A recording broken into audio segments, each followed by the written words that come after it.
the title on your business card does not make you a leader.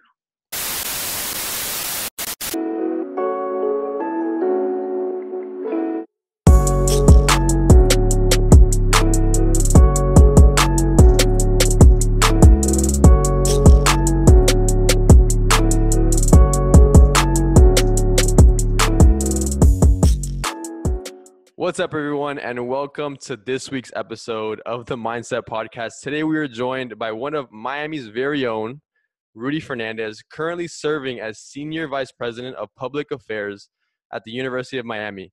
Without further ado, welcome to the show, Rudy.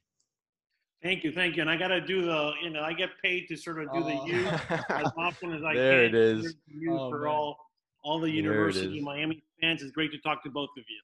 Nice. Thank you so much for coming on the show. We know you're busy right now with fall approaching and this whole pandemic really giving you guys a lot of work, all the administrators. I know that firsthand, right? Miami-Dade is struggling with that and working on that. So we appreciate your time. We have some warm-up questions for you before we get started. We want our viewers to get to know you a little bit better. Hopefully we don't put you on the spot with these questions, but they are a little tough. When we spoke on the phone earlier, you mentioned that you love listening to podcasts. Yes. Beside the Mindset Podcast, which is your favorite podcast? Well, the Mindset is it's one of my new favorites. Nice. But I'm a big fan of Hardcore History. Dan Carlin has a very popular podcast named Hardcore History, and it's not he brings history to life in a lot of his podcast, and he covers everything from ancient history to World War I and World War II, Vietnam, topics that are of great interest to me. I've always been a lover of history, so to sort of learn more is great. And then I'm a big fan of the motivational podcast that I'm really into is one by Jocko Willink called the Jocko Podcast. Jocko is a former Navy SEAL who brings the lessons that he learned during his time serving our country overseas. He brings those lessons to life, and there are lessons that apply when you're in the military, but apply in the real world as well, in the business world. And I get a lot of those. I think I get a lot of energy from listening to his podcasts. Absolutely. Those are two phenomenal podcasts. Jocko, I'm actually familiar with. I'm going to take a look at the history one, but great choices there. Second question. Obviously, as everyone knows, is very well known for their sports, their athletic program. We want to know, what's your favorite out of all the sports offered at University of Miami? What's your favorite to watch? Listen, college football. I am a huge Miami Hurricane football fan, and not because I work there. You might think, well, he's a senior vice president at the U. What is he going to say? But I was like Coach Diaz, like Coach Manny Diaz, who's only a few months younger than I am. So I think he's 46. I'm 47. We both were kids, in our 9, 10, 11 years old, right, during the 80s when the Canes were what Alabama is today, right? Where the Canes were in contention for the national championship every year. And when I was a 10-year-old kid, and actually I was 12 when the Canes played Penn State in the 1985 Fiesta Bowl, and the Canes were favored, and they lost to Penn State after Vinny Testaverde threw 5 interceptions. Right. I cried after that game. I am secure enough in my masculinity to tell you that I cried after that game. Yes, wow. It's okay to be sensitive, and I still I know you have many FIU fans that will be listening to this. Boy, that loss to our crosstown rivals hurts. It really hurts us as Canes fans. Yeah. But congratulations to FIU. Yeah, that was a tough win. I was there. I was actually at that game. That was credit. That was a crazy game. Yeah, good. No, Butch Davis, our former coach, because he coached the Canes during the heyday. It was credit to Butch Davis and his staff. They were more prepared than the Canes were that day. Yeah. How crazy is I'm hearing you talk about this. How crazy is it that you grew up as a UM fan, watching it as a little kid, and now you're on the sidelines at UM? That's an incredible achievement. It's a dream.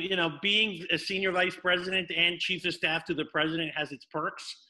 So I do have passes that allow me to sort of roam, to go down and sort of see the field action from time to time. although most of the time I'm entertaining donors and Right. entertaining other guests of the university. But it is a great perk to have great seats come Saturdays. That's awesome. Yeah, sports is a huge part of the culture, so kudos to that. Rudy, I was reading up on you, and I did a little bit of research, and you are a Miami native. You grew up in Miami. You graduated from Harvard with a bachelor's degree. Then you came back to for your MBA, and then you actually spent 10 years in DC under President Bush, and then you came back to Just to give us a little bit of context, how was that experience? Like, what kind of gave you the shift in order to make those type of decisions, and then to go back to your hometown? Sure. Well, I've been very blessed, and that's one thing that if the listeners or viewers to this video cast take anything away, that I've been very blessed. I was born in Caracas, Venezuela, to Cuban exiles that lived in Venezuela for a while, and we moved to Miami when I was 10 years old. So I consider Miami very much my hometown, but this community welcomed me at the age of 10 in 1983, right around the time that the Canes were winning football championships, and this community has given me every opportunity. When I arrived here, we were lower middle class. My parents never owned a property in the U.S. I spoke at 10 years old. All I could say in English was, "My name is Rodolfo Fernandez," and I was always very self-confident. So even at 10, I was excited about the fact that I could say that in English. Yeah. My fifth grade teacher then hit me with a follow-up question, the follow-up question was, "Great, Rodolfo, where are you from?" And I didn't understand what "where are you from" meant. So that was the limit of my English proficiency. Wow. So I learned the language here. I made it through Royal Palm Elementary, Riviera Junior High, and Southwest Senior High. And I graduated number 1 in my class at Southwest, and I was able to attend Harvard for undergrad on full financial aid, right? On full financial aid and scholarships. Wow. So it is, if that's not and by the way, there's thousands of stories like that in our community of Miami, kids that grew up, kids of immigrants who grew up with next to nothing and have had the opportunity to achieve and pursue their dreams. And I'm one of them, but I am very thankful to this community and to this country. And you've given back so much to your community, Rudy. Besides working for University of Miami, you've done a multiple other things that you have focused on giving back to the community. You're obviously very successful. You are where you are today because of your hard work and determination. Did you have any luck becoming successful, or was it all just hard work and determination? This is the question we ask all our guests, and it's always a different answer. Some say there's a lot of luck, others say it's just hard work. I'm curious to know, what was the mix with you? Look, luck always plays a factor. I like to say that I'm blessed, and whether it's luck or divine providence and God sort of putting the right people in our path to help us out, I think that plays a big factor. Yes, I worked hard. Yet I had some God-given talent, but I credit my parents a great deal. My parents, my dad's business in Venezuela, he had a small business in Venezuela. And when the Venezuelan economy crashed in 1983, his business went belly up. So he made the very difficult decision to move the family to Miami in 1983. If not for that, maybe my life takes a very different path. You look at the suffering that's happening now in Venezuela under the regime of Nicolás Maduro and of Chavez before him, and you see millions of go into exile. And obviously, they're the U.S. can't take them all, so they're all over. They're in Colombia, they're in South America, and you have people that are that have college degrees and are smart kids, hardworking kids that are having to wash dishes in Colombia, or be servers. And not that there's anything wrong with those jobs, but they've taken a very different path. So yeah, I mean, there's a luck or a God factor that played into it. And you got to credit people that have helped you along the way. I mean, my parents played a huge factor in making that decision when I was a young boy. And there's people that have helped me here in Miami and throughout my career have opened doors for me. And that's why I'm such a big believer in the concept of paying it forward.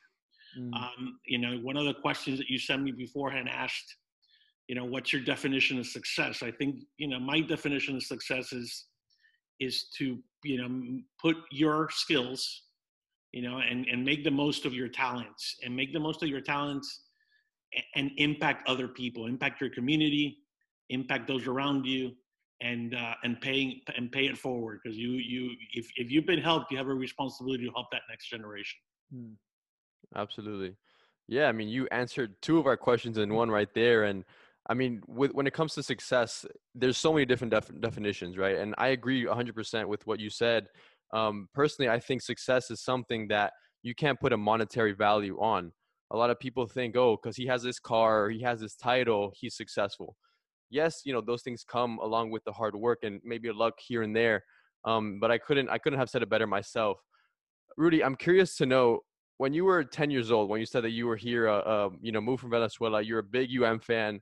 I want to know what was going through your mind then, and what would you tell yourself then, knowing what you know now, in order to become the man you have become today? Don't sweat the small stuff is something that I would have said, because I was a very intense kid that took everything, every challenge very seriously. And at 10 years old, I was still sort of pretty easygoing. But when I got to college, right, I think your question was, when you were 18 or 19 years old, what would you, what would you tell your your 18-year-old self? And I think I would tell my 18-year-old self to sort of take it easy, Yeah. to take it one day at a time, to realize that that no one's going to check your freshman year grades once you become a leader in an organization like or once you start your own business. What's important is to learn the most that you can, but to stay in the game for the long haul. I think that's what I would have told myself. That's great advice, because a lot of people, I think, focus on the short term. They look at the micro, the little things, right? And they make a big deal out of it. I always tell myself, when I'm overwhelmed with something or I'm stressed with something, I ask myself, is this going to matter in a year from now or even 5 years? If the answer is no, then I drop it. It's insignificant. So that's some great advice here. And I'm sure you gave that advice to your 3 kids as well. How old are your kids, by the way? So we have 4 kids. 4 kids. Twin girls that are 13. Okay. And a boy that's 9 and a boy that's 7. So Wow. yeah, I Okay. try to, parenting is by far the toughest job that I have. It's a great responsibility. It's also the best job and the most rewarding job that any one of us will ever have. But yeah, I try to put things into perspective. Going back to the definition of success, because I think this is something that as you mature, you ask yourself a lot. Look, I think my two immigrant parents were very successful, right? Even though they never owned a home of their own in the United States, they always rented. They lived paycheck to paycheck. I was cleaning out an old box a year ago, and I ran into a letter that my dad wrote to Harvard University. I was an incoming freshman, and he was asking for more financial aid, right? And what they were asking him to pay at the time for the family, they were asking him to pay something like $2,400 a year, right? Which is not a whole lot, right? It was a very reasonable amount, something like $200 a month. Right. And my dad wrote this very sort of letter that I still keep to this day, sort of heartbreaking letter saying, listen, we don't have $200 a month to pay for my son's Harvard education. Wow. And he attaches his IRS, report, his tax filing form to the letter, and it shows that my mom and dad in 1991, their adjusted gross income was something like $24,000. Okay, wow. So they had very, very little, and yet, my dad saw me, graduate Harvard. My dad saw me work at the White House as a special assistant to President George W. Bush. My dad saw me, begin my professional journey and achieve all the dreams that I had, certainly at that time. So, I mean, in my book, yes, he was a big success. And even though he didn't have great personal wealth. And I think that's important for all of us to sort of keep in perspective. What an inspiring story. You have to keep that with you forever. Yeah. Yeah, I kept the letter. And I always, I keep it as a reminder of how far we've come. Wow, that's very nice. I'm sure your dad was very proud of you, seeing you accomplish all these accolades.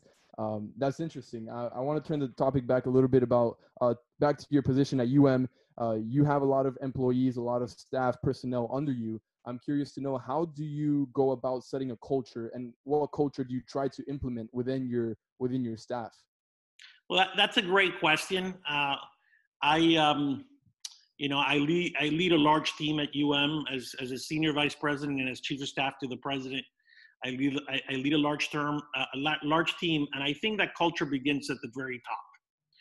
Right. Institutions and organizations take on the culture that they see their leaders emulate. So I think to me, integrity is very, very important. You need a culture that sort of respects your colleagues and respects people throughout the organization. At the university, start by respecting our customers, our students, right? Yeah. Right. You work hard to try to do right by the students, respect what the faculty brings to the table, because they're play a very important role. We run a large academic medical system through the UHealth brand. We have over 1,200 physicians that are at the front lines of fighting this COVID epidemic at both our hospitals and at Jackson Memorial Systems, because 90% of the doctors at Jackson are UM employees. So that culture of being, working hard to sort of serve our community, understanding that we're not the university in Miami, we're the University of Miami. So our mission always has to be grounded in making a difference in our local community. I think those are some of the values that through my work at I try to emulate, and I emphasize in all my conversations with my direct reports. Yeah. Interesting. Definitely, Gabe and I can agree that leadership, the culture always comes from the top and it comes down. And time again, we see a lot of leaders who just are selfish, or they instill a difficult work culture that people just don't want to come into work, and it comes from the top, right? So I'm glad to hear that, and even better that you're giving back to the community with having so many people in the frontline workers, and creating. I think they create masks and PPE. That's really great what's happening in the community. Thank you, and we're excited about it. One of the big reasons why, when I was returning home from Washington D.C., the university and be playing a leadership role at the university was so appealing to me. I think it's a great brand and an important mission. It's not the only one, obviously. FIU and Miami-Dade College also play important roles in our community, and we try to be collaborative as much as we can. But higher education, particularly to a community that's as diverse and that has as many immigrants as ours, education really is the key and the pathway to success, and for you to not only realize your full potential, but also help lift your family up. That's the role that education has played in my life and the life trajectory of my family. And I think it's important to be able to provide that opportunity to others. Absolutely. Yeah, that's amazing. And, back to leadership, some of the best leaderships, or at least the leaders that I really look up to, are those who lead by example, which clearly you're doing. You're emulating from whatever you learned from Harvard, from your MBA, even from DC, you're emulating now, inputting into University of Miami for your students, for the local community. My next question, being a leader, as you are, you deal with a lot of people, like Anthony mentioned, you have a big team, you lead a big team. I'm sure not all those people, or maybe even the students, want to buy in. I'm sure you've had some difficult conversations with some difficult people. I want to know, what's your strategy to really get people to move when they don't want to move? Well, you first have to understand what's important to them, because leadership involves a lot of listening. It's not just about giving speeches or talking or being the center of attention. You have to do a lot of listening so you understand the needs, the hopes, and the goals of the people that you're leading, right? Because if I understand what you guys are trying to accomplish, and I figure out a way by which you accomplish what you need to accomplish, by getting to that higher goal and that group goal, then I can better motivate you. So you have to understand the needs and the wants of the people that you're leading. You have to set out a clear vision. You have to communicate effectively, and then you have to be realistic about your goals. Not everyone is going to move in the direction that you want them to move, and I don't think you can force someone to follow. You got to motivate them and inspire them to follow. And if they're not going to follow, then you got to replace that member of the team, right? You know, because you do need everybody on the team to be rowing in the same direction. Right. It is very, very important to have a team that's all working together and working towards a common goal.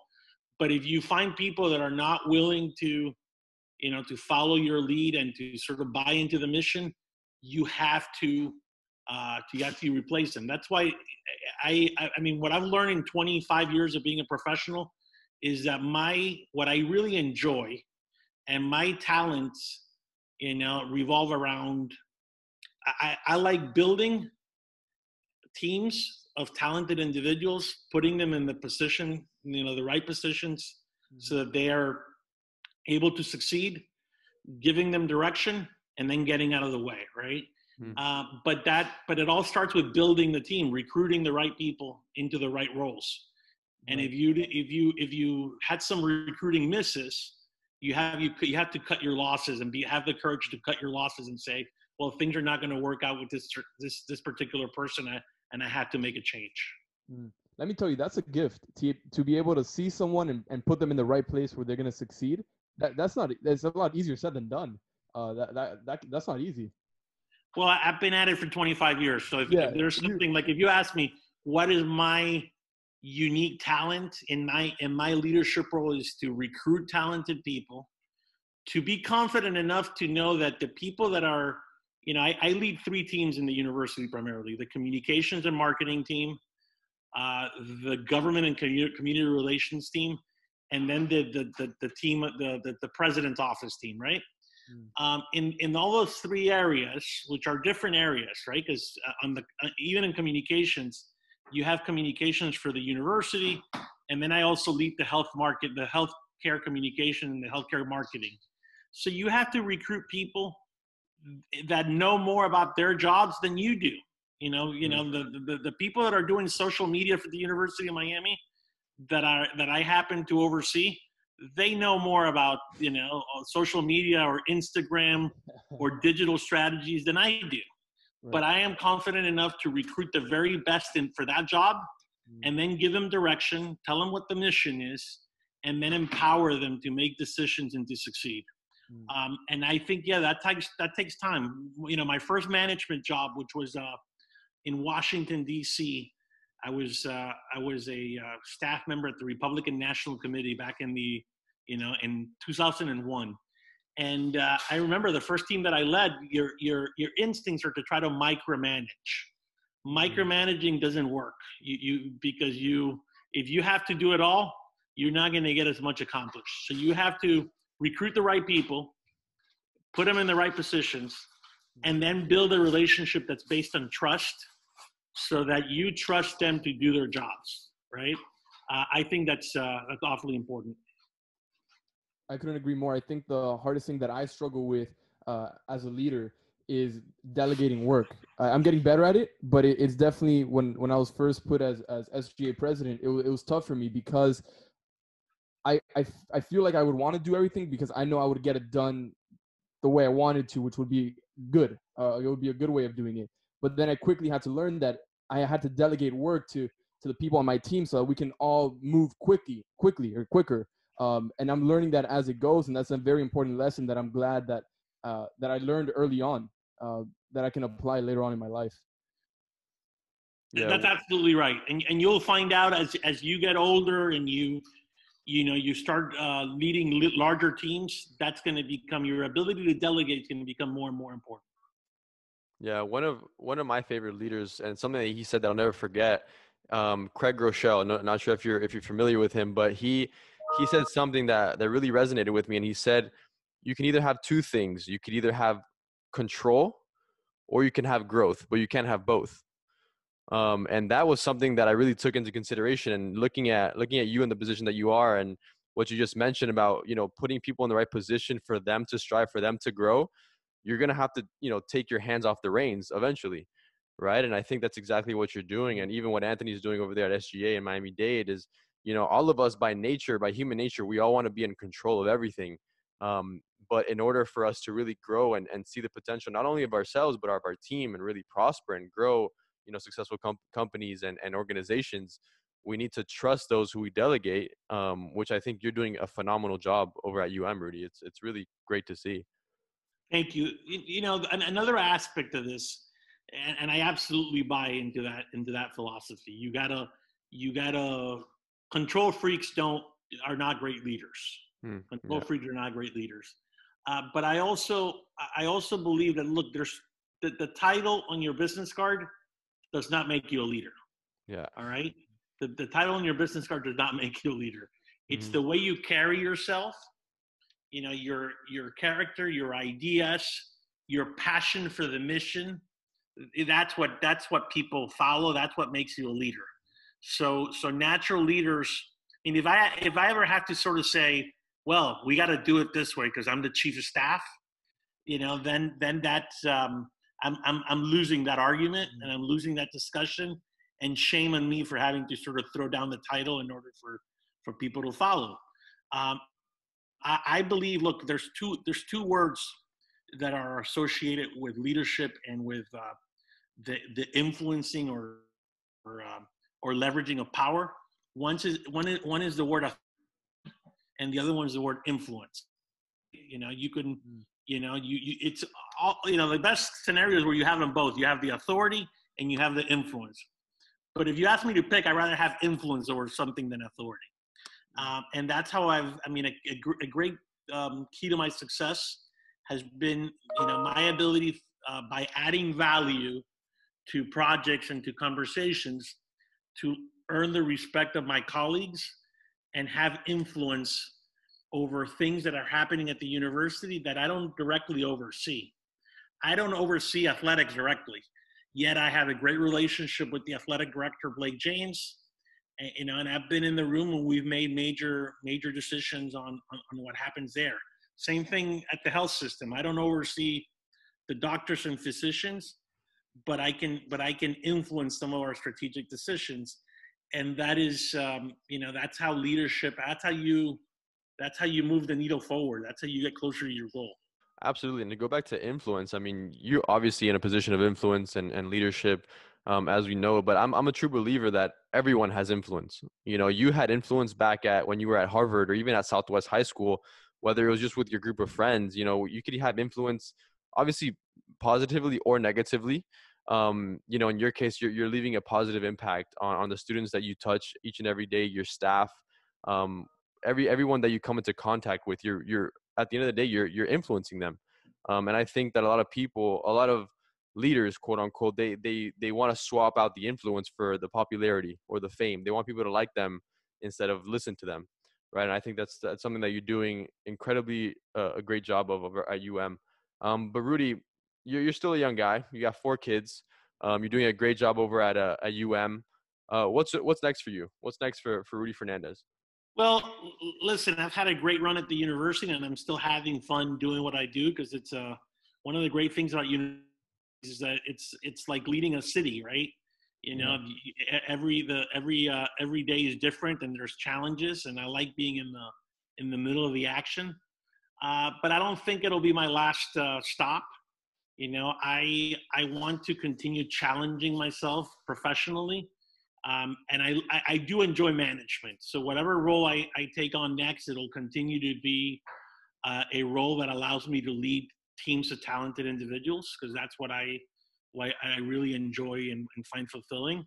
And I want to take on greater challenges, whether that's in the for-profit sector, working for a major corporation, or whether that's going back to government. I can't tell you that today. But I do believe that I still have 2 or 3, big challenges in front of me. I am still very hungry for growth, to continue pushing myself and to continue pushing myself out of my, you got to continue challenging yourself and pushing yourself out of your comfort zone. That's how growth happens. Yeah. You know, the university has been a huge blessing, you know, but the day that it gets to be too easy is the day that I will be looking to do something else. That's when you level up, right? I love it. Not being satisfied of where you are. I'm sure a lot of people in your position would be like, hell, man, look, I'm in a great position. I'm going to settle here until retirement. But I love the mindset that you have of not being satisfied, keep wanting more. And all I'll tell you is if you do go into politics, don't forget about us. No, we'll have to stay in touch. We'll have to stay in touch.